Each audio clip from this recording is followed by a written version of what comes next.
Start. Praise the Lord. Hallelujah hallelujah. దేవునికి మహిమ కలుగును గాక.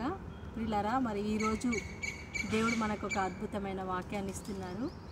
యెషయా గ్రంథంలో 40వ అధ్యాయంలో చివరి వచనంలో, యెహోవా కొరకు ఎదురు చూచువారు నూతన బలము పొందుకుంటారు. Praise the lord.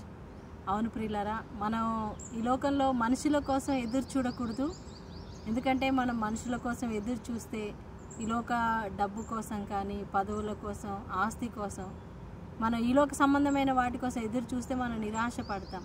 కానీ ఎప్పుడైతే మనం దేవుని కొరకు ఎదురు చూస్తామో, దేవుని కొరకు ఎదురు చూసేవారు నూతన బలం పొందుకుంటారంట. అలాగే వాళ్ళు పక్షి రాజు వలె పైకి పైకి ఎగురుతారంట. హల్లెలూయా. Praise the Lord. పక్షిరాజు చూడండి, మనం ఆకాశంలో అన్నిటికంటే, అన్ని పక్షుల కంటే పైకి ఎగిరేది ఈ యొక్క పక్షిరాజు అన్నమాట. అందుకే దాని పేరు పక్షిరాజు.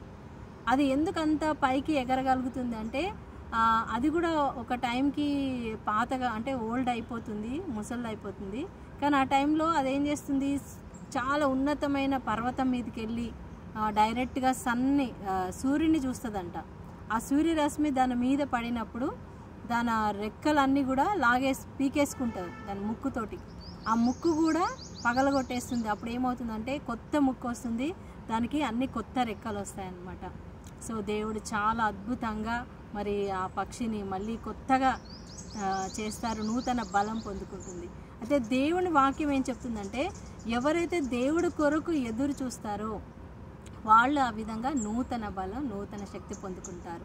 మన జీవితాల్లో మనం చాలాసార్లు అలసిపోతూ ఉంటాం, శక్తిహీనంగా అయిపోతూ ఉంటాం, ఇంకా మనకు దేని మీద ఇంట్రెస్ట్ లేకుండా అయిపోతుంది. కానీ ఆ టైంలో దేవుని యొక్క శక్తి మనకు బలం ఇస్తుంది అనమాట. సో ఈ రోజంతా కూడా దేవుడు మరి ఆయన బలంతో మనల్ని నింపాలని ప్రార్థన చేసుకుందాం. దేవుడు మీ అందరిని దీవించిన గాక. God bless you. షాలోమ్.